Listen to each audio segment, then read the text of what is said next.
네, 여러분 안녕하세요. 네, HLB입니다. 자, 제가 미리 말씀을 좀 드렸지만은 이 옵티보 여보이 건의 허가가 나오기 전에는 주가를 누를 것이다. 이렇게 제가 자꾸 강조를 드렸던 것이 결국 우려가 현실로 나타났습니다. 그죠? 네, 여러분들이 잘 아시다시피 간암 1차 치료제로 옵티보 여보이가 승인을 받았어요. 옵티보 여보이 생각할 거 없다. 리버캄넬리주만만 승인을 받으면 된다. 자, 이런 논리는 맞지 않는 거예요. 그죠? 제가 누차 강조를 드렸지만은 경쟁 약물이 있기 때문에 우리가 이 경쟁 약물의 영향을 받을 수 있는 겁니다. 시장 점유율에서 나눠 먹을 텐데 당연히 이걸 먼저 봤어야 되는 그런 상황이죠. 여하튼 간에 그 건의 재료가 주말에 갑자기 나오면서 이 HLB의 주가 흐름에도 상당한 영향을 미칠 수가 있는데 이 부분을 한번 알아보는 그런 시간을 가져보도록 하겠습니다. 더불어서 영상 후반부에는 대박주 하나 말씀 좀 드릴 거고요. 여하튼 영상은 지금 좀 어려운 상황에 직면했지만 여러분 제가 끝까지 여러분과 함께 할 겁니다. 구독, 좋아요, 알림 설정 계속 부탁드리고요. 중간에 궁금하신 거 텔레그램 방에서 해소하시고 긴급 소식도 여기서 들으시기 바랍니다. 입장이라고 문자 주세요. HLB 입장. 자, 여러분 이 우려했던 것이 이렇게 나타나게 되니까 상당히 기분이 좀 언짢은 그런 상황입니다. 그죠? 사실 옵티보 여보이하고 간암 치료제 시장을 이제 어느 정도 양분할 수가 있었는데 결국 옵티보 여보이가 먼저 나버리니까 그만큼 선두를 뺏긴 것이고 선점에 실패를 했기 때문에 참 안타깝습니다. 물론 이제 옵티버 같은 경우는 BMS 같은 경우는 수수료로 뭐 1억 달러를 미리 지급했고 팔이 안으로 굽기 때문에 승인을 받은 걸로 그렇게 보여집니다. 사실 뭐 과학적인 수치로는 옵티버보다 좀 더 나을 수 있는 리버캄네리주맙이지만 실제로 칼자루는 FDA가 쥐고 있기 때문에 어쩔 수 없는 상황이고 자 이런 상황이라면 결국 이제 옵티버를 먼저 내주고 그 다음에 리버캄네리주맙을 두 번째로 내줄 개연성이 좀 크지 않겠나 이렇게는 봅니다. 그렇게는 보지만 지금 현재 여하튼 상황은 썩 좋지는 않고 그런 느낌입니다. 이게요. HLB가 그 옵티버 여보의 영향을 받을 것 때문에 여기서 이렇게 눌린 거거든요. 여기서 이제 CRL 받아서 내린 거는 어쩔 수 없고 여기서 주가가 힘을 내지 못하고 자꾸 눌린 것은 물론 이제 공매도 영향도 있고 시장 트럼프 영향도 있고 막 그렇기는 하지만 옵티보 여보의 효과가 미리 작용을 했다고 봅니다. 그죠? 제가 누차 강조를 드렸죠. 근데 옵티보 여보의 건의 재료가 이젠 노출이 됐으면 그 악재에 대한 선반영은 주가의 선반영은 어느 정도 된 것이 아니냐. 우리가 막 그렇게도 볼 수 있는 시각은 있을 수는 있어요. 그죠? 그거 생각해 볼 필요는 있겠고, 그리고 여러분 BMS 지금 현재 시총이 얼마예요?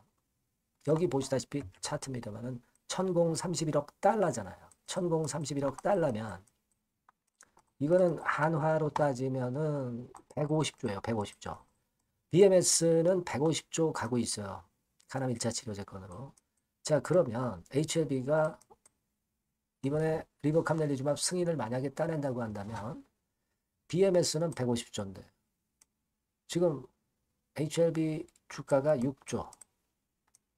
자, 이렇게밖에 안 되는 겁니까? 그죠? BMS가 150조 간다면은 뭐 예를 들면 10분의 1 정도라도 갈 수는 있는 거 아니에요? BMS가 글로벌 빅파마다 하더라도 그렇다 하더라도 간암 1차 치료제 허가를 만일 HLB가 받는다면은 최소한 BMS의 10분의 1 정도의 시총이라도 가야 되는 거 아니겠어요? 못 봐줘도. 그렇게 볼 수 있지 않겠습니까? 상대적으로 브리스톨 마이어스보다는 지금 현재 HLB가 너무 저평가 아닙니까? 이런 구도로도 볼 수가 있어요. 그죠? 사실 우리가 여러분 생각해 보세요. 옵티버 여보이보다 부작용이 낮은 거는 우리가 인정하잖아요. 그죠? 수치로 다 나타난 것이고 네.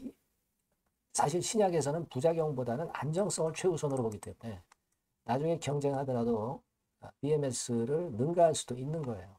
특히 그 리보세라닙 이 물질은 확장성, 적응성 면에서 옵티버 여보이하고 비교가 안 되죠.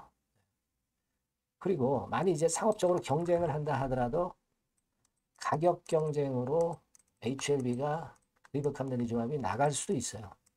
동일한 MOS인데 비용을 절감할 수 있는 메리트가 있단 말이에요.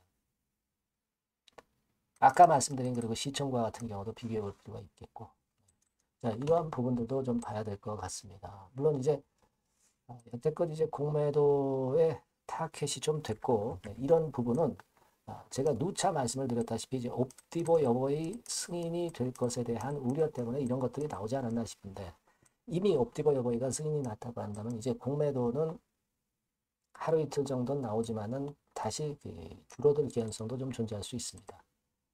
이 부분도 우리가 좀 봐야 되지 않나 이런 생각을 합니다. 네. 여하튼 경쟁 약물이 생겨가지고 먼저 승인을 받아서 대단히 유감스러운 HLB 입장입니다만은 어떻게 보면 미리 선 반영이 된 측면들도 있고, 여하튼 BMS의 승인으로 다음 주 초반에 어려운 행보가 HLB가 나타날 수는 있지만 거기서 결국은 바닥을 좀 찍고 다시 끌어당길 수 있는 모멘텀은 제가 드린 그런 여러 가지 이유를 볼 때 타당할 수는 있습니다. 그래서 일단은 옵티버 여보이가 이렇게 발표를 한 다음에 HLB의 수급과 재료를 좀 살펴서 제가 그 전략을 후속적으로 말씀을 여러분들께 드리는 게 필요할 것 같습니다. 이 번호로 HLB라고 꼭 문자를 주셔서 그 후속 수순을 실시간으로 좀 받아보시고 텔레그램 방으로도 좀 들어오세요. 네, HLB 입장 이렇게 해서 들어오실 수 있게 제가 초대를 해드릴 거고요. 그래서 이 어려운 상황을 우리가 좀 타파해야 되지 않겠나 이렇게 보고 있습니다. 문자 많이 주시고요. 네, 저도 여러분과 함께 끝까지 가겠습니다. 그렇게 말씀드릴게요. 자, 그리고 제가 대박주 말씀드린다고 그랬죠. 요거 말씀드릴 테니까 말씀 잘 듣고 대박 내시기 바랍니다. 저 대박주 말씀드립니다. 대박주라고 해서 여러분들이 그 몇천 프로, 10배, 20배 막 이렇게 허황된 말씀을 드리는 대박주는 아니고요. 우리가 한 50% 정도 시세를 낼 수 있고 단기적으로는, 그리고 중기적으로는 100% 정도 수익을 낼 수 있는 것을 목표로 하는 대박주입니다. 허황된 대박주에 대한 꿈은 버리는 게 좋고요. 이 종목을 오늘 소개를 시켜드리려고 합니다. 주가는 대개 8,000원에서 만 한 5,000원 선 정도에 여러분들이 접근하기 좋은 가격대예요. 그리고 변화가 너무 많은 중소형주 일하기보다는 대형주 섹터에서 골랐습니다. 네, 시총은 7천억에서 1조 3천억 정도의 종목이에요. 자본 총계는 한 1조 5천억에서 2조 5천억 정도의 안정적인 구도를 갖고 있는 그런 대박주입니다. 우리가 우량한 종목에서 선택이 좋죠. 네, 그 종목에서 한번 선택을 해봤는데요. 투자 기간은 2 내지 4개월 정도. 네, 그렇게 보시면 되고요. 자, 핵심은 그럼 뭐냐? 네, 여러분들 뭐 상호관세 이 건 때문에 상당히 어려워하십니다. 이 상호관세 악재를 회피할 수 있는 정도의 모멘텀 있는 종목이고요. 여기 나와 있죠. 그리고 대형 정책의 수혜가 있습니다. 초대형 정책인데 좀 이따 말씀드릴 거고요. 그리고 안정적이고 그러면서 대박을 내야지 불안정하면서 대박을 내는 것은 상당히 그 반대 리스크가 너무 큽니다. 그래서 이런 종목 중에서 골라봤어요, 여러분. 자, 먼저 그러면 우리가 주봉 차트부터 한번 살펴볼 필요가 있죠. 네, 주봉 차트를 한번 제가 보여드리면 자, 이런 식입니다. 네. 이미 대바닥을 찍고 상승하기 시작하는 초기 국면이에요. 그러니까 우리가 이미 급등을 해버린 것은 필요가 없어요. 하락에서 상승 전환하는 초기 단계의 종목으로 말씀을 좀 드리는 겁니다, 여러분. 네, 이런 종목이고, 자, 그 다음에 보면은 수급을 우리가 봐야죠. 근데 뭐 외인 기관이라든가 이런 메이저 수급이 일단 줘야 된단 말이에요. 수급을 보면 이런 정도 모습입니다. 이미 초록색의 기관은 매집이 계속 지속이 되고 있고요. 그리고 외인 순매수 전환 초기 국면입니다. 여기 보시면 바와 같이, 그죠? 네, 외인이 빨간 선이죠. 이제 막 들어오기 시작하는 전환 초기 국면이죠. 이게 좋은 거예요. 그러니까 기관은 계속 매수를 해 들어갈 거고 외인들이 이제 사기 시작하는 초기 국면이니까 이게 아주 그 아다리가 맞는 거죠, 여러분. 그죠? 네. 그럴 수 있는 모멘텀이 있는 종목이다. 네, 요걸 좀 보셔야 되겠고요. 실적을 보면은 자, 여기 좀 흐릿하게 보이지만은 꾸준하게 실적이 정정하고 있어요. 네, 그리고 특히 그 2022년도 요때죠, 요때. 예, 요때부터 턴어라운드 흑자 반전해서 이 추세가 계속 지속이 되는 종목입니다. 이렇게 꾸준하게 상승하는 게 좋죠. 그리고 상호 관세의 영향이 제한적일 수밖에 없는 섹터예요. 그래서 여기에 강점이 있는 것이 지금 현재 이 종목이다. 이렇게 보시면 되겠고요. 그리고 이번에 이제 대선 치르게 되죠, 여러분. 이 대선 관련해서 정책 수혜가 국가적인 건의 정책 수혜가 나올 겁니다. 예.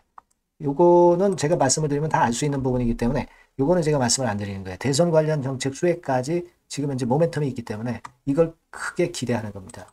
그리고 또 하나는 주총에서 대변신을 확약을 이미 했습니다. 이제 그게 무슨 얘기냐면은 예전에 그 주주총회 공시에서 주주 환원을 대폭 확대한다는 그런 건에 확약을 했어요. 그리고 지배구조도 대폭 개선한다는 약속을 했습니다. 네.